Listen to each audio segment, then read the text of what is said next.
It is primary day in 6 states, and that includes the key battlegrounds of Georgia and Pennsylvania. In Kentucky, Republican Thomas Massie, who's a frequent critic of President Trump, is battling to keep his job. Natalie Brand breaks down those races.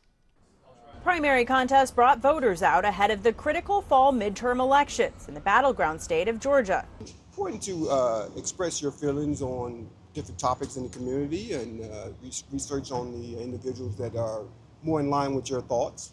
Voters in Alabama had some primaries rescheduled and others going ahead as planned amid confusion following the Supreme Court ruling that would redraw the state's majority black congressional districts. In Kentucky, the race between Republican Congressman Thomas Massie and Trump-endorsed candidate Ed Galrine has become the most expensive House primary in U.S. history. Leadership matters, culture matters, courage at the top matters. They're trying to buy this seat here in Kentucky.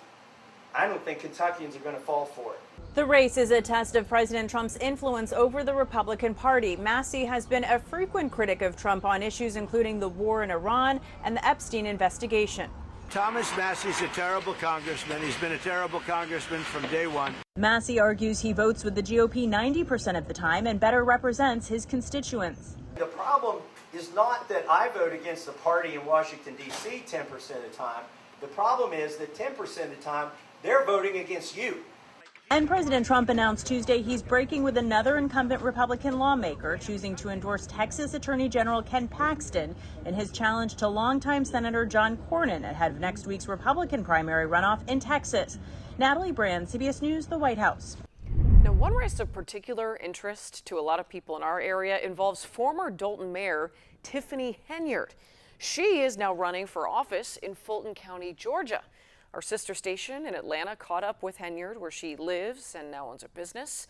You'll remember she left amid years of criticism and a federal investigation over allegations of misspending.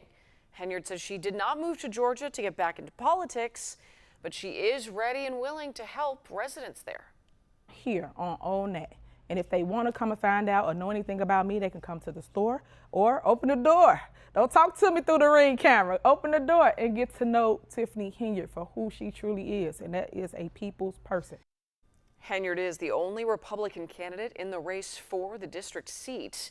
It is considered a heavily Democratic area.